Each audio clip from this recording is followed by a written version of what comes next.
E aí, gente? Bom dia, sexto ano. Vamos começar nossa revisão, né? E aí, pessoal, a gente vai ter, né, primeiramente, o que é história, né? A gente tem que história, ela é uma ciência, certo? É uma ciência que vai estar estudando a ação do ser humano na sua linha do tempo. Então, ela vai estar estudando o passado do ser humano, o que é que o ser humano produziu. E aí as produções do ser humano são enquadradas como vestígios históricos. Esses vestígios históricos, a gente vai ter que temos eles sendo de vários tipos de fontes. Essa fonte, ela pode ser fonte oral. Essa fonte oral é justamente os relatos orais, né, que a gente escuta. Temos as visuais, aquilo que a gente vê, então, pinturas, arte rupestre. Só abrindo o adendo, que seria arte rupestre? Arte rupestre é justamente as pinturas feitas nas cavernas durante o período da pré-história, tá? Então, temos como fonte visual pinturas, arte rupestre, temos fotografias. Aí temos os documentos, que são as fontes documentais, né? Vai ser todo tipo de coisas escritas, então vai entrar livros, jornais, vai entrar pesquisas, né? No caso, as pesquisas que eu falo são tipo artigos, escritos, essas coisas assim. Vamos ter as materiais, que é aquilo que a gente toca, então temos fósseis, moedas, restos de roupa, restos de fogueira, de embarcações, construções antigas. Vamos ter as fontes que vão se enquadrar como fontes, por último, né, as imateriais. É aquilo que a gente não toca, então entra aqui a religião, entra a cultura, o idioma, as crenças, tudo isso vai estar se enquadrando como fonte imaterial. E a partir daí a gente vai ter que, antes, na produção histórica, né, nas questões da escrita, a gente tem que é baseada sempre num eurocentrismo, então a Europa sendo o centro de tudo, então só o que importa é a Europa, então deixa de lado, sabe? Então a Europa, sempre, tá ligado? E aí a gente tem que essa história eurocêntrica, ela era sempre feita contando a história dos grandes homens. Então, generais, presidentes, príncipes. E a minoria, a pessoa esquecia, sabe? E aí a gente vai ter a Escola dos Análises, que não é uma escola, é a revista, tá? A Escola dos Análises é uma revista que vai trazer a história das minorias. Então, das mulheres, que não era contada a história das mulheres. Vai trazer justamente a história de negros, de escravos, no caso, também, né? Então vai contar essa galera, assim, que o pessoal dizia que não tem importância, né? E aí, justamente, a gente tem... se um general, ele ganha uma guerra, ele vai ganhar essa guerra sozinho, né? Porque, tipo, não teve só o general lá. Porque, tipo, o general faria alguma coisa se não tivesse o exército? Não. Então... Então aí a Escola dos Análises vai trazer esse novo olhar para a história, né? Então, por que a história é importante? Por que a gente precisa preservar esses vestígios históricos, né? Porque a história, ela vai contar como era a vida daquela sociedade. E aqueles vestígios históricos contribuem para isso. Então, por isso que a história é importante, porque ajuda a gente a nos conhecermos e conhecer os nossos antepassados. E aí vai entrar justamente a função do historiador, que é fazer toda essa análise dessas fontes. O historiador, ele vai vir aqui como se fosse a função de deixar claro para a sociedade aquilo que ela quer esquecer, de acordo com Peter Burke, que basicamente é escrever, né? O historiador faz pesquisas, escreve, mostra para a sociedade o que aconteceu e deixa claro para a sociedade que talvez aquilo que ela fez foi um erro. A gente pega o exemplo da Segunda Guerra Mundial. A gente sabe que o que Hitler fez, a ideologia de Hitler, foi um erro. Então o historiador vai lá, data e deixa claro para a sociedade, fala: olha, essas ideias, pelo amor de Deus, não é bom. Não fique propagando essas ideias. Então, imagine se não tivesse a função do historiador para vir deixar claro que isso é errado e, tipo, outras pessoas começassem a propagar o nazismo, sabe? Então, a gente tem essa como a função do historiador, tá? E aí, partindo desse pressuposto, né, vamos ter a cronologia. Então, a história, ela é feita, né, com seu tempo. E aí a gente pega, o que é tempo, né? Tempo é uma construção humana. E aí que a gente vai ter várias formas de a gente poder datar o tempo. Então, o tempo ele vai ser, inicialmente, né, vamos estudar os dois tipos, que é o cronológico, que é seguindo calendários, que é seguindo horas, datas, que mesmo assim não vai ser igual. Lembra que a gente comentou dentro de sala de aula que a cronologia do tempo ela vai mudar? Então, por exemplo, na China a gente utiliza o calendário chinês, que é justamente a partir de animais. Então, o ano do dragão, o ano da lebre, do porco. E aqui no Brasil a gente utiliza o calendário gregoriano, que é o calendário mais utilizado normalmente em todo o mundo, porque ele vai se basear no nascimento de Cristo. E esse calendário gregoriano, justamente, ele vai estar se baseando no nascimento de Cristo, né? E a gente vive, no caso, no ano 2023. Mas, por exemplo, possa ter alguma outra civilização, né? Alguma outra nação, algum país, que ele utilize um calendário que, por exemplo, seja o ano 1020, o ano 1030, o ano 3000. Então, diferenciar para cada região, né? E aí a gente vai ter a segunda forma da gente poder marcar o tempo que a gente estudou, né? Que é justamente o tempo histórico. Esse tempo histórico vai ser de acordo com aquele conceito que a gente viu, aquela linha lá cronológica, né? Que é a partir dos fatos e acontecimentos históricos, que a gente fez até aquela dinâmica. Então, vamos ter o Paleolítico, o Neolítico, a Idade dos Metais, vamos ter a Idade Antiga, todas essas, tá? São as marcações do tempo. E aí a gente vai ter que nós vivemos na Idade Contemporânea, tá? Então, vivemos na Idade Contemporânea. E aí, de maneira mais ampla, temos a separação de pré-história e história. Aí a história, a partir da quando se descobriu e se inventou a escrita. E antes, pré-história, quer dizer que não tinha escrita. Mas aí é que eu faço a pergunta a vocês. É correto a gente fazer a separação dessa nomenclatura com pré-história? Eles realmente estavam antes da história? E aí é que tá, pessoal. É errado. Lembra que eu comentei com vocês que tem historiadores que já dizem que essa nomenclatura é uma nomenclatura errada, dizer que antes da escrita tudo não era história, era antecessor da história. É errado. Por quê? Tudo isso a gente utiliza como fonte histórica. Tudo que não era que foi produzido, que não era uma produção escrita, né? Não era uma fonte documental, é classificado sim como parte da história e a gente pode utilizar ela justamente para poder entender um pouco do que foi que aconteceu.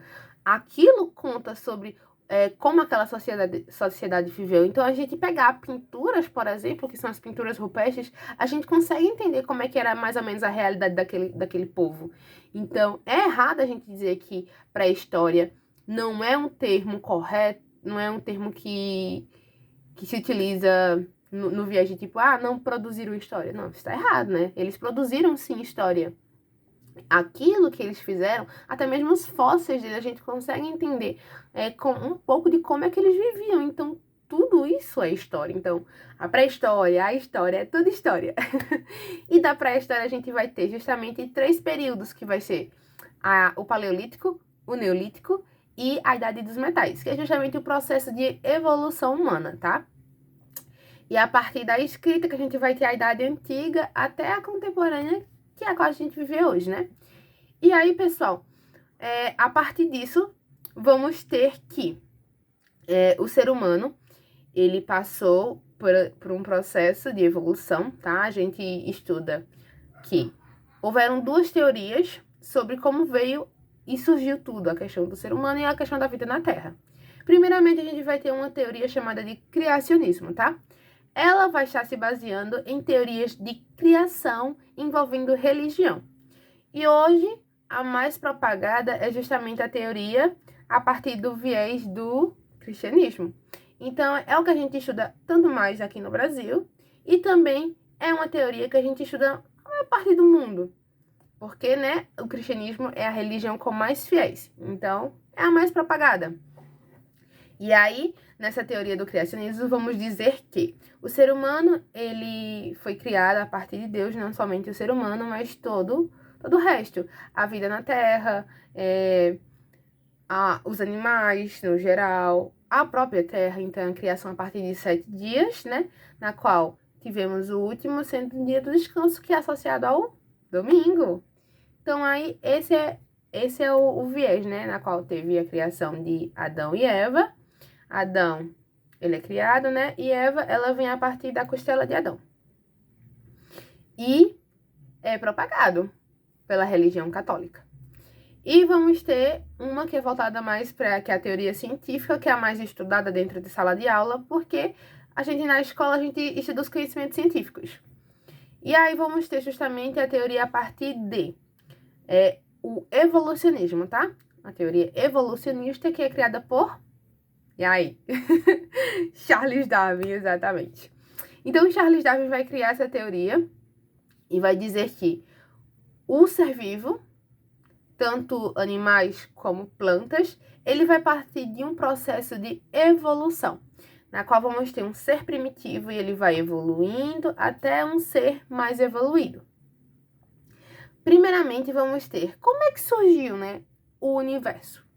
Então, aí, de acordo com a ciência, né, teorias científicas, a partir de agora que eu vou trabalhar com vocês, é justamente que o universo ele vai estar surgindo, ele vai estar lá e vai ter uma grande expansão. Então, ele está, né, comprimido e se expande de maneira rapidamente.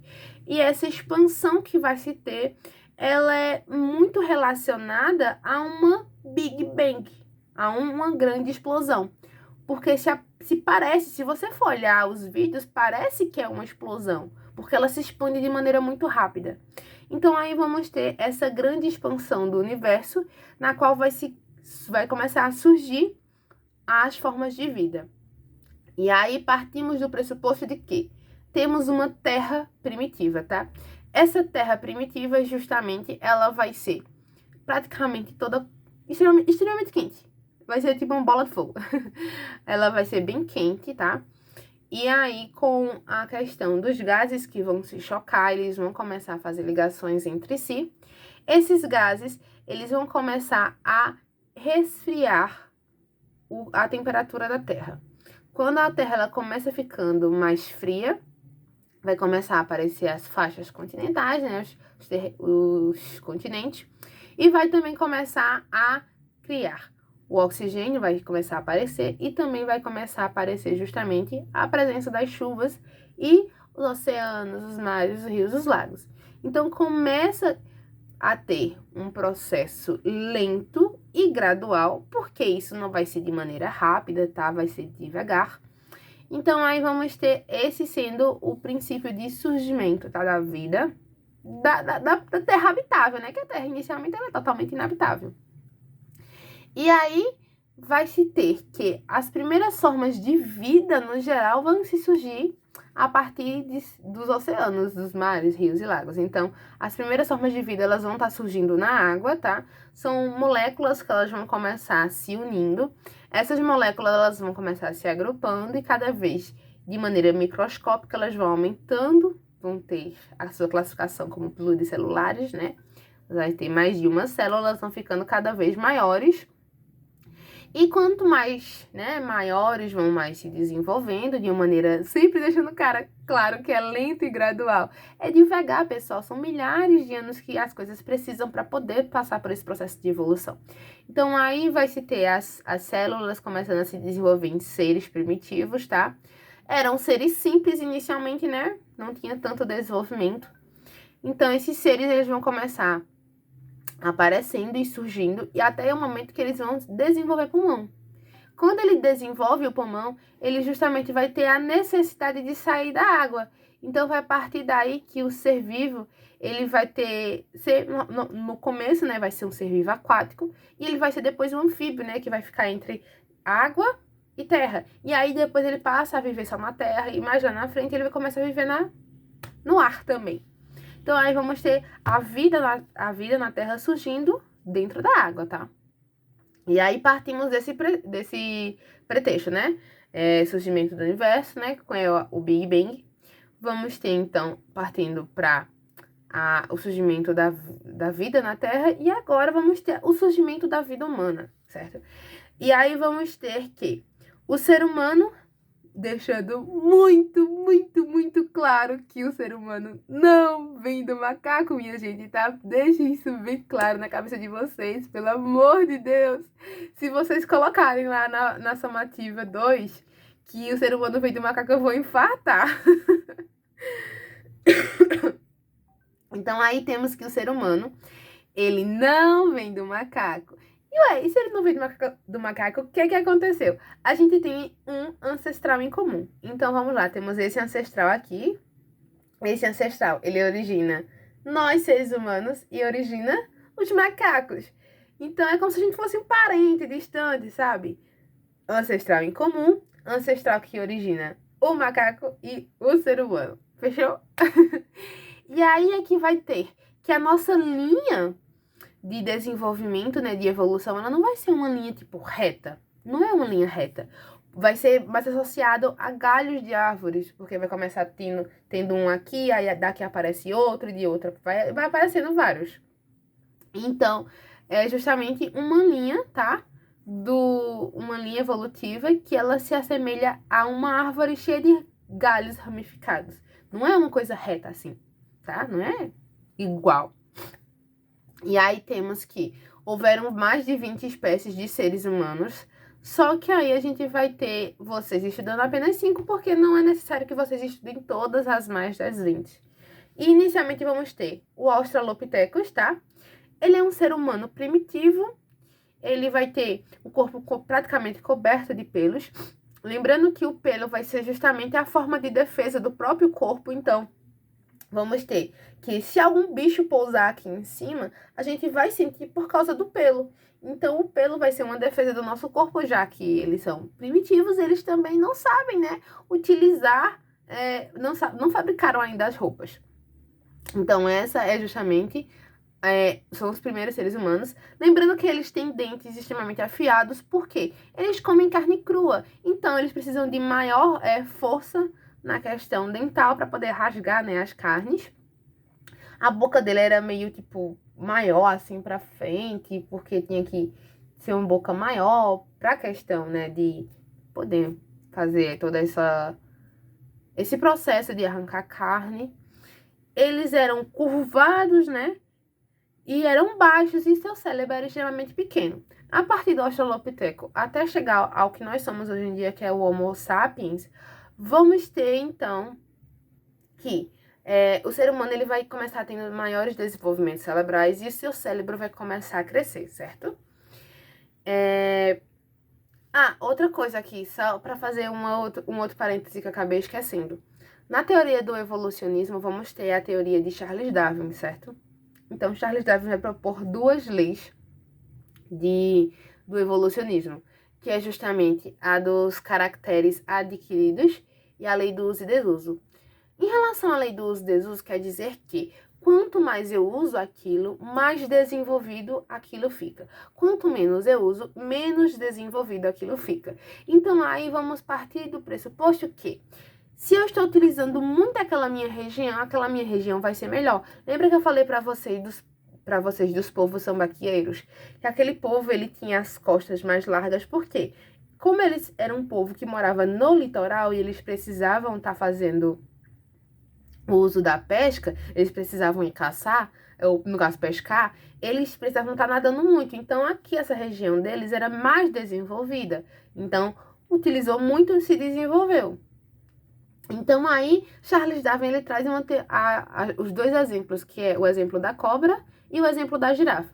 O exemplo da girafa vai dizer que tinha um período, né, que estava se passando por uma seca e só se tinha a comida, que era a alimentação das girafas, no alto das árvores. E se tinham girafas pequenas e se tinham girafas grandes. As girafas que eram grandes, elas se esticaram, então elas esticaram bastante seu pescoço para conseguir pegar o alimento no topo das árvores e elas conseguiam se manter vivas. Então, a alimentação cada vez mais dela, ela se baseava em esticar seu pescoço. Então, quanto mais esticava o pescoço, ele começou crescendo e ficando cada vez maior. Então, usou muito. Já aquelas girafas pequenas, que elas não conseguiam pegar alimentos, porque os alimentos estavam no topo das árvores, E essas girafas, elas mesmo esticando seu pescoço, elas não conseguiam se desenvolver porque não conseguiam pegar alimento. Então essas girafas, elas tenderam a morrer, porque elas não se adaptaram ao meio e elas não evoluíram o suficiente. Então, aqueles seres que não conseguem evoluir, que não conseguem se adaptar ao meio, eles tendem a morrer. Então, foi o caso que aconteceu da girafa. Ela não conseguiu evoluir e morreu. E aí, a gente tem o exemplo da cobra, que a cobra, ela tinha pernas pequenas, mas elas não utilizava muito, porque justamente acabava sendo mais prático elas andarem se arrastando, porque elas andavam mais rápido. Então, aí, pela falta de uso, questão do desuso, as pernas começaram a atrofiar até que elas não nasceram mais. Começaram a, né, ficarem realmente só se arrastando e não tiveram mais as pernas. E aí, essa lei do uso e desuso, ela se correlaciona com a lei dos caracteres adquiridos, que quer dizer que, vamos dar o exemplo da girafa. A girafa tinha os seus antecessores, que tinha um pescoço ok, tinha um pescoço médio. E aí, no período da seca, vai ter a girafa, que vai começar tendo o pescoço maior, esticando mais ele. E aí, os filhos da girafa vão começar tendo pescoços maiores. Então, essa é a característica que a girafa está adquirindo, ela vai passar para os seus descendentes. Então, é isso que é a lei dos caracteres adquiridos. É que aquela característica adquirida vai ser passada de geração em geração. Então, a característica que não foi adquirida pela cobra, ela foi passada em geração. Então, a característica de quê? De não ter os pés, de começarem a nascer sem os pés. Então, isso é a lei das caracteres adquiridas e a lei do uso e desuso, tá? Então, aí, voltando justamente para a questão da evolução humana, tá? Vamos ter, então, Charles Darwin propondo na teoria evolucionista. E Charles Darwin, como ele propôs essa semelhança com o macaco, né, que a gente tinha um ancestral em comum, Charles Darwin, ele foi muito ridicularizado. O pessoal ficou fazendo chacota dele, basicamente. Porque ele pegou e fala que, assim, porque Charles Darwin, ele era um religioso. E naquela época, a gente tem justamente que quem mais organiza a questão de como as pessoas deveriam viver, né, os dogmas, eram a partir dos dogmas cristãos, era a Igreja Católica. E Charles Darwin, que ele era, isso não é o que se tem, né, que Charles Darwin era um religioso. Ele ir contra a teoria cristã, né, do surgimento da vida e propor uma teoria nova, o pessoal começa a fazer chacota com ele e falar, como assim? Como é que tu não apoia o que tu defende? Se tu não é cristão, por que tu tá indo contra? Por que tu tá apoiando essa outra teoria? E aí, o pessoal fica rindo dele. E principalmente por dizer que a gente é muito semelhante ao macaco. O pessoal não entendia essa questão do ancestral em comum. Então aí, quando Charles Darwin propôs que a gente tem um ancestral em comum com o macaco, o pessoal começou a fazer muita chacota, tirar muita brincadeira com ele, e não levar ele a sério como um pesquisador, como um cientista. E aí, até hoje em dia, tem várias charges dele, né? Caricaturas que fazem ele com o corpo do macaco, e aqui, né, a cabeça de Charles Darwin. E associam isso justamente a ele, porque o pessoal na época não valorizava o trabalho dele. Então, temos que Charles Darwin, ele foi feito muito tratado ele como se fosse uma pessoa sem credibilidade, porque as pessoas não entendiam que ele era católico e ele criou uma teoria nova. E que justamente a gente vai ter que ele associa a questão do ser humano ser muito a questão do macaco, né? Ser semelhante ao macaco. E as pessoas não entendiam isso. Diziam que a gente veio do macaco. E o pessoal ficava tipo, meu Deus, como é que a gente veio do macaco? Mas ele não conseguia deixar bem claro isso. Então ele foi feito muito de chacota. E aí temos que o primeiro ser humano que a gente estuda é o Australopithecus. Esse ser humano que a gente estuda, né? Como eu falei pra vocês, é um ser humano com baixo desenvolvimento cerebral, o cérebro dele é pequeno, é um ser humano que ele tem o corpo curvado, né? Corpo coberto de pelos. E aí a gente tem esse período justamente sendo o período da Idade da Pedra Lascada. O período da Idade da Pedra vai ser diferenciado em dois, pedra lascada e pedra polida. Primeiramente, uma pedra lascada, né? Que é lascar uma pedra na outra. E aí, esse período, justamente, o ser humano, inicialmente ele utiliza graveto para se defender. Só que aí ele começa a lascar uma pedra na outra e consegue fazer armas. Armas, obviamente, de maneiras primitivas, né? Então aí ele começa fazendo armas bem primitivas, utilizando pedras e ossos de animais. E aí o ser humano, ele passa pelo processo de evolução. E relembrando que o ser humano, ele surge na África, certo? E aí vamos ter que o ser humano, ele vai evoluir, vai começar a se chamar de Homo habilis, tá? Por que habilis? Porque ele é habilidoso, ele tá tendo um melhor desenvolvimento cerebral, tá tendo um corpo um pouco maior, mas não 100%, ele ainda anda curvado, tá? Ele é habilidoso porque ele começa fazendo vários tipos de ferramentas. Então, suas armas, de certa forma, né, elas começam sendo um pouco melhores. Então, temos essa cena característica principal desse homem, que ele é um homem habilidoso, ele começa a fazer essas outras coisas. E aí, ele começa a utilizar também de argila, essas coisas. Vamos ter que o ser humano, nesse período, ele vai passar por... Vai começar a utilizar o fogo, mas olhe só o detalhe, tá? Ele utiliza o fogo de maneira acidental. Então, quando dá um raio e pega fogo naquela região, foi um acidente, foi um incêndio acidental, né? Então, aí ele vai pegar aquele fogo que tá lá e vai utilizar. Mas não é utilizar de domínio, tá? Porque é só no próximo hominídeo que ele domina o fogo. Mas agora ele utiliza o fogo de maneira acidental.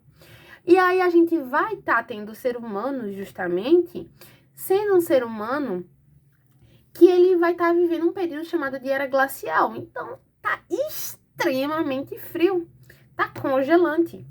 Então, justamente, se tá frio, ele acaba se escondendo dentro de cavernas, tá? Mas ele não se esconde dentro de cavernas de uma maneira de se sedentarizar, de ter um local para ficar. Não, tá? O ser humano, ele é nômade. E o que é nômade? Nômade é justamente um ser humano que ele vai não ter casa, ele vai ficar viajando. E aí o ser humano, ele é movido pelas suas necessidades. Se ele é movido pelas suas necessidades, temos então justamente esse ser humano, que ele vai ser... que ele vai ser movido pela necessidade de se manter vivo, de uma alimentação. Então, se ele tá aqui, nessa região, que tem comida, a comida acaba, ele vai sair para outra região. O ser humano não tem casa, ele vai atrás das suas necessidades. Ele não sabe o que é uma agricultura, tá?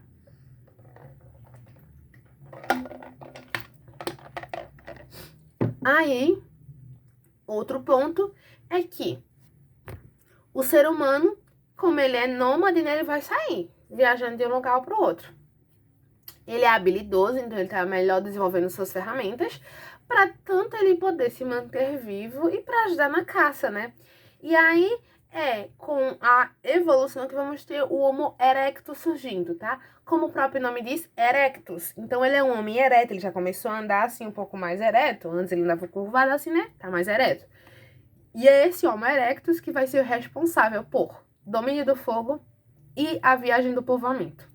Então aí é o Homo erectus que domina o fogo, então ele começa a parar e pensar, né? Como assim é que eu vou ter o fogo? Então vai lá, começa lascando uma pedra na outra, junto de galhos e plantas, né? Que são inflamáveis, e quando ele começa lascando um no outro, a faíscazinha, fogo. Ou senão, aquilo que eu fiz com vocês, né? Colocar um galho aqui no meio, esfregar e pá! Fogo. Porque quando você coloca alguma coisa e começa esfregando assim, começa a ficar quente. Então, foram as formas que o ser humano teve, né, de descobrir o fogo e dominar o fogo. Então, aí a gente tem o ser humano, que era o Homo habilis, vivendo já na pedra polida, né, pedra lascada e polida, porque ele tá começando a polir suas armas, né, por isso que ele é habilidoso, né, tá polindo, fazendo coisas melhores. E aí, quando a gente vem pro Homo erectus, a gente vai ter um homem já partindo do domínio do fogo. Esse homem que ele começa a dominar o fogo, ele vai partir, então, de uma idade dos metais. Por quê? Porque o ser humano, na idade dos metais, ele vai começar a utilizar dos metais. Por quê? Vamos lá. O ser humano que ele fazia o uso da argila, uma cerâmica, mas não a cerâmica que a gente tem aqui do piso do chão, tá? É uma cerâmica primitiva. Então, aí ele começa fazendo moldes. Então, esses moldes que ele utiliza, ele vai pegar o bronze, que ele vai encontrar o estanho, ele vai pegar, derreter esses metais dentro desse molde, a partir do fogo que ele já dominou, e vai moldar, né? Quando derreter, né? Vai moldar e vai se criar armas agora. Então, espada, arco e flecha, escudo, elmo, essas coisas vão começar a ser desenvolvidas pelo ser humano. Esse ser humano que é Erectus, um ser humano que domina o fogo. Então, esse ser humano, ele já tá partindo de que ele agora ele vai estar tendo a utilização justamente de armas bem melhores, bem mais desenvolvidas, a partir de uso de metais. Vamos ter um ser humano que domina o fogo. Então, se ele está dominando o fogo, ele também está cozinhando os seus alimentos. Então, é a partir daí que se o ser humano ele tá tendo um alimento cozido, quando eu falo cozido é esquentado, né? Tipo, pode ser frito. Enfim, não é esse processo que a gente tem de vamos botar dentro da panela, vamos cozer o alimento. Não. É um alimento que vai esquentar, né? Com o fogo. E aí o ser humano vai ter um melhor desenvolvimento cerebral, né? Porque vai matar as bactérias que elas não nos ajudam. Então, tanta questão de melhora de vida, né? Da vida do ser humano vai começar a melhorar desses hominídeos. E a questão de que ele vai começar a se aquecer, né? Vai saber como se aquecer. Vai começar, né, a fazer essa viagem do povoamento. Então, o Homo erectus, ele vai ser responsável justamente por essa viagem do povoamento. Por quê? O ser humano que vivia na África, ele vai começar a poder ir para outros locais, porque ele vai ter o fogo como auxílio para ele. Porque ele não vai precisar estar se escondendo, já que o ser humano vivia na era glacial. O que é a era glacial? A era glacial justamente é um período da idade da Terra, né, que foi praticamente tudo coberto por gelo. Era um frio extremo, pô. Então aí justamente temos o ser humano, que ele vai poder estar saindo da África. Então, a gente vai ter justamente que, nesse período da era glacial, a quantidade de água dos oceanos era mais baixa. Se era mais baixa, aparecia maiores quantidades de terra. Essas quantidades de terra que surgiram, justamente, elas estão hoje cobertas pela água. Mas aí, além de ter pontes naturais entre os continentes formadas nessas pontes de gelo, a gente vai ter pedaços de continentes que vão estar aparecendo. Então, essa viagem que sai da África, ela vai ser facilitada justamente por causa disso. Então, o ser humano, ele começa saindo da África, ele sobe para a Europa, ele desce para a Oceania, ele vai para a Ásia, vai para a América. Então, ele começa se espalhando, sabe? Então, aí, justamente, é o Homo erectus que ele vai estar fazendo essa viagem do povoamento, e vai começar saindo por aí. Então, aí, esse Homo erectus, né, ele tá fazendo armas, né, utilizando fogo, tá começando a fazer essa viagem, né, fala, vou viajar. Tô cansada de ficar aqui, vou sair viajando, vai por aí. Sendo que ele já é, né? Mas agora ele vai começar a fazer melhor as coisas. E aí, a gente tem justamente que o ser humano, ele começa a perceber o que é agricultura. Que quando, por exemplo, quando cai, né, uma fruta ali naquela região, essa fruta que cai, se ele pegar e plantar, vai surgir uma nova árvore, vai surgir uma comida para eles. Então, eles começam a observar. Então, esse processo de evolução do ser humano é a partir muito de observação. Observa como é que acontecem as coisas. E aí é que o ser humano domina a agricultura. Então, além do domínio do fogo, domina a agricultura. E aí é a questão. Porque aí, quando o ser humano ele sabe o que é agricultura, sabe como fazer, ele pode se fixar. Então, o ser humano vai deixar de ser nômade e partir por um processo de sedentarização. Então, esse processo de sedentarização do ser humano é a partir de que ele domina a agricultura. E aí, outro ponto vai começar. Antes, os seres humanos, eles viviam em grupos pequenos, né? Porque é mais fácil a gente se alimentar em grupos pequenos. Porque aí, vamos supor, você tem uma família de 5 pessoas e uma família de 3 pessoas. É mais fácil arranjar comida para 3 ou para 5? Para 3. Então, aí, os grupos que viviam, os grupos humanos, eram grupos pequenos. Quando o ser humano, ele domina a agricultura, ele começa a se fixar num local. Então, vamos lá. O ser humano começou a se fixar num local. Primeiramente que ele vai se fixar em locais perto de rios, né, para poder ter a água, né, tanto para a questão de agricultura, porque geograficamente falando, né, as terras que elas são mais férteis são terras principalmente perto do rio, por causa de toda uma sedimentarização, né? Os sedimentos que ficam nos rios. É justamente por isso porque a sociedade egípcia ela vai estar ficando perto do rio Nilo. A galera tá no deserto, então vamos ficar perto da onde? Do rio, tá? É o mesmo pressuposto utilizado justamente por esses homem-nídeos primitivos. Então eles vão lá se fixar. Vamos lá. Dominou a agricultura. Estamos lá dominando a agricultura. Então, vocês estão dominando a agricultura porque a gente vai estar indo para outros locais. Se a gente era nômade porque a gente saía pela nossa necessidade. Se a gente era nômade porque a gente tinha que sair atrás de comida. Se nós produzimos agora nosso alimento, podemos ficar em um canto. Então, aí o ser humano vai começar a se fixar, tá? Temos um ser humano que começa a se fixar. Então, vai se fixar primeiramente perto de rios. Vai começar a crescer os grupos, tá? Dos seres humanos. E aí vamos ter justamente esse ser humano se fixando perto de rios, com grupos maiores, dominando a agricultura. Suas casas são casas primitivas, são feitas justamente de tipos de galhos, folhas. É isso, tá? Não ficavam todo o tempo nas cavernas, eles começaram a construir suas casas, tá?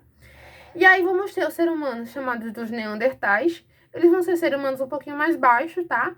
Mas esses Neandertais, eles vão conviver junto com os Sapiens. Não no mesmo local, mas se diziam que se tinha duas espécies de seres humanos vivendo ao mesmo tempo. Neandertais e os Sapiens. Nós, hoje em dia, somos os Sapiens. E, misteriosamente, os Neandertais sumiram. Não se sabe por quê, tá? Mas aí temos, então, o ser humano, o Homo Sapiens, tá? E a partir desse povoamento que o ser humano fazia, né? Que ele estava dominando o fogo, ele podia sair para onde ele quisesse.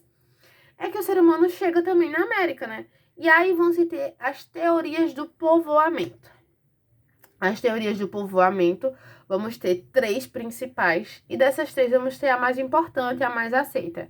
A mais aceita é a do Estreito de Bering.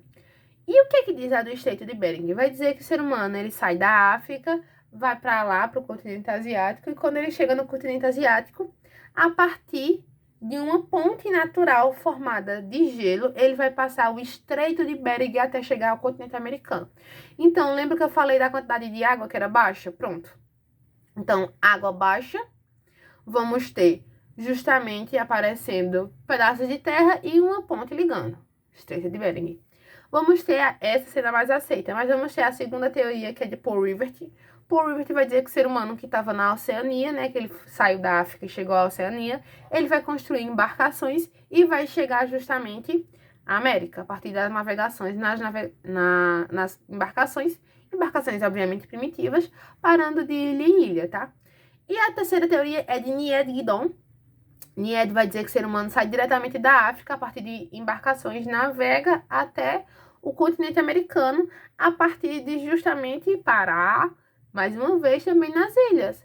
E por que a de Nied Guidon e a de Paul Rivet não são tão aceitas?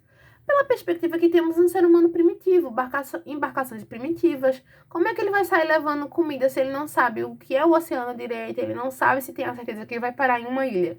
Então é mais plausível que o ser humano saiu andando e chegou aqui ao continente americano a partir do Estreito de Bering, tá? Então aí, né, como eu falei pra vocês, vamos ter o Homo sapiens, que somos nós. É um ser humano mais evoluído, é um ser humano que somos nós hoje em dia, que fez arte rupestre, que desenvolveu a fala, desenvolveu a escrita. E todo esse processo, minha gente, levou, olha, tempos e tempos. Como eu falei pra vocês, a evolução é uma coisa devagar, é lenta e gradual, tá? Como eu falo pra vocês também na sala, possa ser que daqui a um ano, pá, surja uma nova espécie de ser humano. Há 50, a 100, a 1000, 300 mil anos, não sabemos. Então, é um processo que continua-se sempre em evolução. De maneira lenta e gradual. Possa ser que a gente seja uma nova espécie daqui a 50 anos ou daqui a 100, tá? Então, aí, pessoal, como eu falei pra vocês, né, vamos analisar agora o ser humano sedentário, o ser humano que fez o processo de sedentarização. O ser humano que fez esse processo de sedentarização, né, ele vai justamente começar morando, né, em grupos maiores. Então, aí, esse ser humano que está vivendo em grupos maiores vai começar cada vez mais, crescendo. E vai falar, pera lá, Estamos vivendo em grupos maiores, então precisamos fazer uma divisão do trabalho, tá? É aí que vai surgir, então, essa divisão de trabalho. Por quê? É mais fácil a gente ter alimentos se cada um fizer uma coisa. Então, aí, se uma pessoa ela vai estar lá, vamos lá, Joãozinho, ele vai estar lá para só fazer a pesca. Maria só para fazer a agricultura. E Ricardo só para poder fazer a caça. A gente consegue mais alimento, né, dessa forma, para nossa comunidade, se cada um fizer um trabalho específico. E cada um que vai fazer esse trabalho específico vai fazer e vai começar a estudar as melhores formas de fazer esse trabalho. Então, para Joãozinho que fazia a pesca, ele vai saber que se ele utilizar uma linha específica, se ele fizer uma linha de tal jeito, se ele pescar em tal local, vai ter maior proveito daquilo que ele está fazendo. Então, as pessoas vão começar cada vez ficando trabalhando de maneira específica, fazendo seu trabalho de maneira melhor e estudando cada vez mais. Então, aí é que vai partir a perspectiva de surgimento de intelectuais, dos religiosos. Então, isso é que vai estar tendo. Então, aí, com essa maior produção na divisão de trabalho, vamos ter maior alimentos. Então, vamos estar tendo o pessoal se baseando em uma agricultura de subsistência, né? A economia é de subsistência. Então, é fazer o necessário para poder sobreviver. Só que nisso, temos, então, o viés de que estamos fazendo o necessário. E esse necessário sobrou, é o excedente. Então, esse excedente, o que a gente faz? A gente pode comercializar. Então, vai aí surgir a perspectiva de comércio.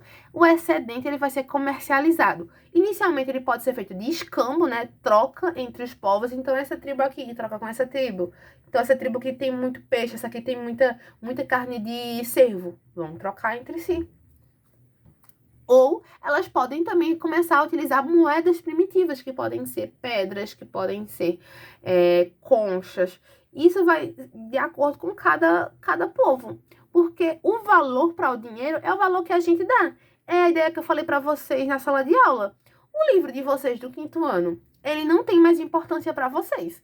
Mas o livro do 6º ano não tem importância para vocês. Mas ano que vem, esse livro do 6º ano não tem importância. Então, aquilo é importante porque nós damos valor àquilo. Então, para eles, a pedra, a concha, era importante porque eles davam valor para aquilo. Mas, pra gente, hoje em dia, uma pedra, uma concha, ela vale de alguma coisa? Não vale. Então, não tem importância porque nós não damos mais valor para essas coisas.